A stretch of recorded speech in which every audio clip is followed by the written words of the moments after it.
According to the National Electrical Code, a bare grounding electrode conductor connecting a ground rod or tried ground system to the main service ground should be routed so that it is in contact with the earth. This is because the grounding system relies on the earth's conductivity to dissipate electrical faults. Installing the grounding electrode conductor and conduit is not recommended for several reasons. Firstly, reduced conductivity. The conduit creates a barrier between the conductor and the earth, reducing the conductor's ability to dissipate electrical faults. Secondly, corrosion. Conduit can corrode over time, further reducing conductivity and compromising the grounding system. Thirdly, code violation. The National Electrical Code requires bare grounding electrode conductors to be in contact with the earth. Installing them in conduit violates this requirement. If the grounding electrode conductor is installed in conduit, it should be covered with a non-metallic, non-combustible, moisture-resistant covering to protect it from damage, or insulated with an approved type of insulation that is rated for direct burial, or bare only if the conduit is moisture-resistant and the conductor is protected from damage. For optimal performance, the grounding electrode conductor should firstly be buried in a trench at least 6 inches deep. Secondly, be laid in a straight line, if possible. Thirdly, be in contact with the earth along its entire length. And fourthly, connected to the main service ground using an approved grounding clamp. The grounding electrode conductor, often bare copper, plays a crucial role in providing a low impedance path for fault current to return to the source. This low impedance path facilitates the rapid operation of overcurrent protective devices such as circuit breakers or fuses, thereby minimizing the duration of fault conditions and reducing the risk of electrical shock or fire. Direct contact with the earth is essential for the effective dissipation of fault current. The soil surrounding the conductor acts as a conductive medium, allowing the electrical current to spread out and neutralize. Enclosing the grounding electrode conductor in a non-conductive conduit, such as polyvinyl chloride or PVC, significantly impedes this dissipation process. The conduit material acts as an insulator, preventing direct electrical contact between the conductor and the surrounding earth. While metallic conduit might seem like a viable alternative, its use is generally discouraged due to the potential for corrosion. Over time, metallic conduit buried underground is susceptible to rust and degradation, particularly in environments with high moisture content or corrosive soil conditions. This corrosion can lead to a reduction in the conduit's conductivity, compromising its ability to effectively dissipate fault current and potentially creating a high resistance connection point. Moreover, the National Electrical Code specifically mandates that bare grounding electrode conductors be in direct contact with the earth. This requirement reflects the understanding that direct contact is the most effective means of achieving proper grounding and fault current dissipation. Installing a bare grounding electrode conductor in conduit would therefore constitute a code violation, potentially resulting in fines or other penalties. In situations where physical protection of the grounding electrode conductor is deemed necessary, alternative methods should be considered. One option is to use a covered or insulated conductor specifically rated for direct burial.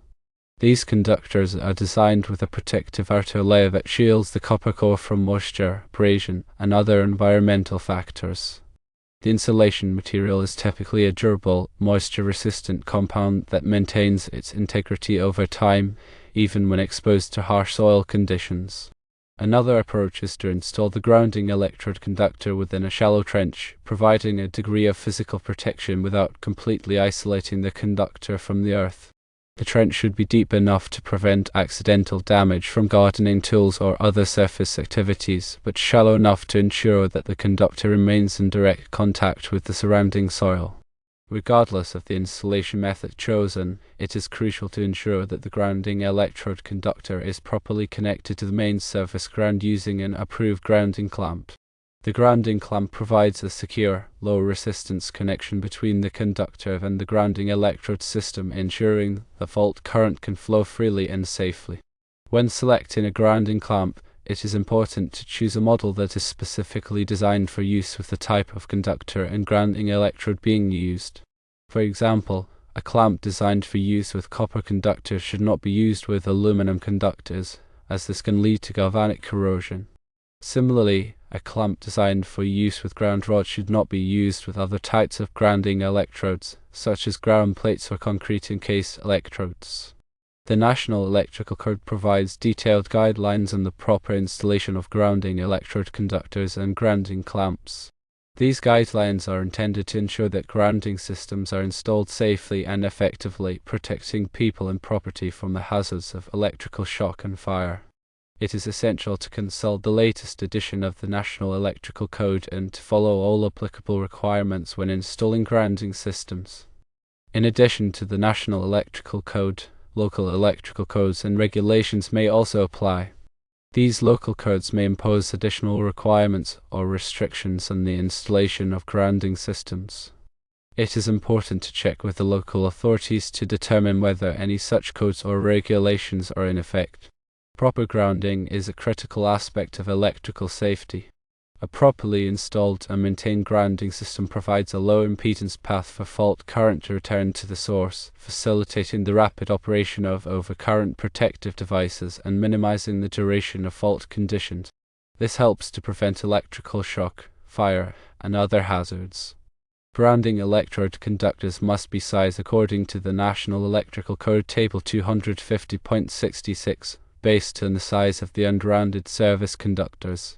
For example, if the service conductors are 2/0 American wire gauge copper, the grounding electrode conductor must be at least 6 American wire gauge copper.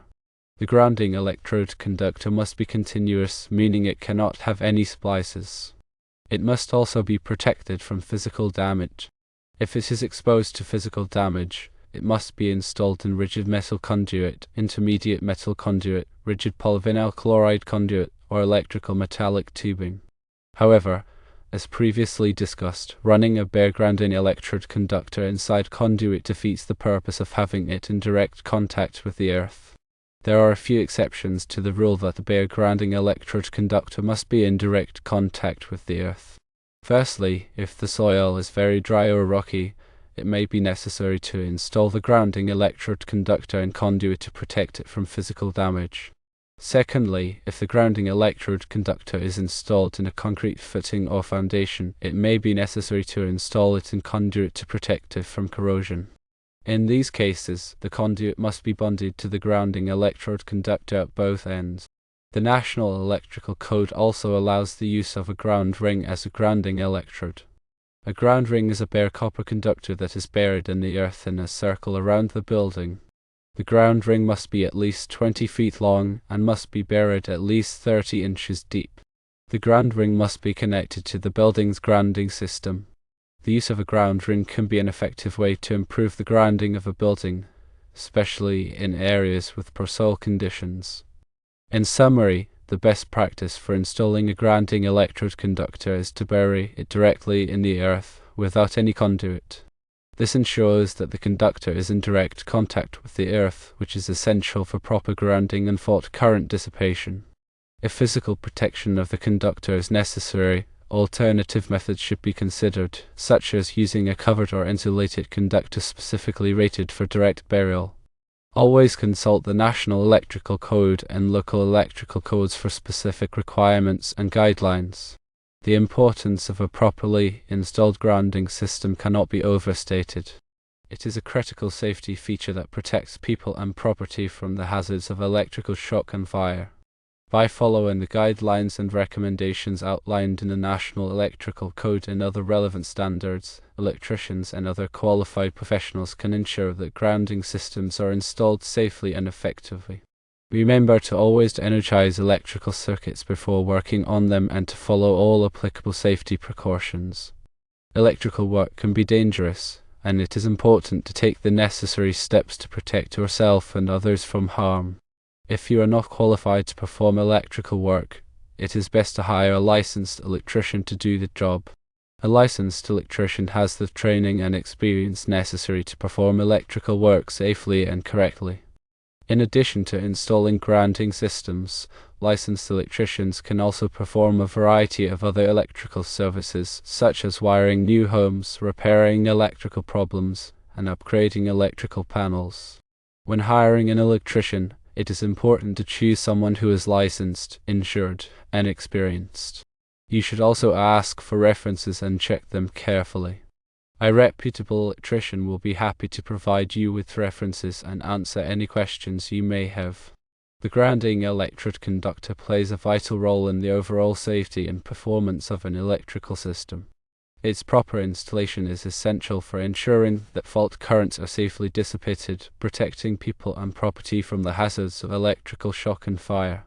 By following the guidelines and recommendations outlined in the National Electrical Code and other relevant standards, electricians and other qualified professionals can help to create safer electrical environments for everyone. Another crucial aspect of grounding electrode conductor installation is the selection of appropriate materials. Copper is the most commonly used material for grounding electrode conductors due to its excellent conductivity and resistance to corrosion. However, aluminum conductors are also permitted under certain conditions, as specified in the National Electrical Code. When using aluminum conductors, it is essential to ensure that they are properly sized and connected to prevent corrosion and ensure adequate conductivity. The size of the grounding electrode conductor is determined by the size of the service entrance conductors, as specified in the National Electrical Code Table 250.66. It is crucial to select the correct conductor size to ensure that the grounding system can effectively handle fault currents. Undersized conductors can overheat and fail, compromising the safety of the electrical system. In addition to conductor size, the type of grounding electrode used also plays a significant role in the effectiveness of the grounding system. Ground rods are the most common type of grounding electrode, but other options include ground plates, concrete encased electrodes, and ground rings. The selection of the appropriate grounding electrode depends on factors such as soil conditions, available space, and local code requirements. Ground rods must be installed to a minimum depth of 8 feet and must be spaced at least 6 feet apart. In areas with rocky or sandy soil, it may be necessary to use multiple ground rods or alternative grounding electrodes to achieve adequate grounding resistance. Concrete encased electrodes, also known as UFA grounds, are often used in new construction. These electrodes consist of a bare copper conductor encased in concrete near the bottom of a foundation or footing. Concrete encased electrodes provide excellent grounding performance due to the large surface area of contact with the earth. Ground rings are another option for improving grounding performance, particularly in areas with poor soil conditions. Ground rings consist of a bare copper conductor buried in a loop around the perimeter of a building. The ground ring provides a low impedance path for fault current to return to the source, enhancing the effectiveness of the grounding system. Regardless of the type of grounding electrode used, it is essential to ensure that it is properly connected to the grounding electrode conductor using an approved grounding clamp. The grounding clamp must be listed for the specific type of conductor and electrode being used to ensure a secure and reliable connection. Proper grounding practices are essential for maintaining electrical safety and preventing equipment damage. By following the guidelines and recommendations outlined in the National Electrical Code and other relevant standards, electricians and other qualified professionals can help to create safer and more reliable electrical systems. Remember to always prioritize safety when working with electricity and to consult with a qualified professional if you have any questions or concerns. The National Electrical Code, or NEC, is a comprehensive set of standards and guidelines for electrical installations. It is updated every 3 years by the National Fire Protection Association, or NFPA, to reflect the latest advancements in electrical technology and safety practices. The NEC covers a wide range of topics, including wiring methods, overcurrent protection, grounding, and bonding. It is essential for electricians and other electrical professionals to be familiar with the NEC and to follow its requirements when installing or maintaining electrical systems. The NEC is not a law, but it is widely adopted by state and local jurisdictions as the basis for the electrical codes. Compliance with the NEC is often required for insurance purposes and can help to protect against liability in the event of an electrical accident. The NEC is organized into chapters, articles, and sections, each covering a specific aspect of electrical installations. The chapters cover broad topics such as general requirements, wiring and protection, wiring methods and materials, equipment for general use, special occupancies, special equipment, and special conditions. The articles delve into more specific topics within each chapter, while the sections provide detailed requirements and guidelines. The NEC also includes numerous tables and examples to help clarify the requirements and provide practical guidance. These tables cover topics such as conductor ampacity, conduit fill, and grounding electrode conductor size. It is important to consult the appropriate tables when designing and installing electrical systems to ensure compliance with the NEC. The NEC is a complex and comprehensive document, and it can be challenging to navigate. However, it is an essential resource for anyone involved in electrical work. By studying the NEC and following its requirements, electricians and other electrical professionals can help to create safer and more reliable electrical systems. The purpose of the grounding electrode system is to provide a low impedance path for fault current to return to the source. This allows overcurrent protective devices, such as circuit breakers and fuses, to quickly clear the fault, preventing electrical shock and minimizing damage to equipment. The grounding electrode system also helps to stabilize voltage and prevent electrical noise from interfering with sensitive electronic equipment. A properly installed and maintained grounding electrode system is essential for electrical safety and equipment protection. In addition to the grounding electrode conductor, the grounding electrode system includes the grounding electrode itself, which is typically a ground rod, ground plate, or concrete encased electrode. The grounding electrode must be in contact with the earth to provide a path for fault current to dissipate. The grounding electrode conductor connects the grounding electrode to the equipment grounding system, which includes the metal enclosures of electrical equipment and the grounding conductors in wiring circuits. The equipment grounding system provides a path for fault current to return to the source from electrical equipment. The grounding electrode conductor must be sized according to the size of the service entrance conductors, as specified in the National Electrical Code Table 250.66. The grounding electrode conductor must be made of copper or aluminum and must be protected from physical damage.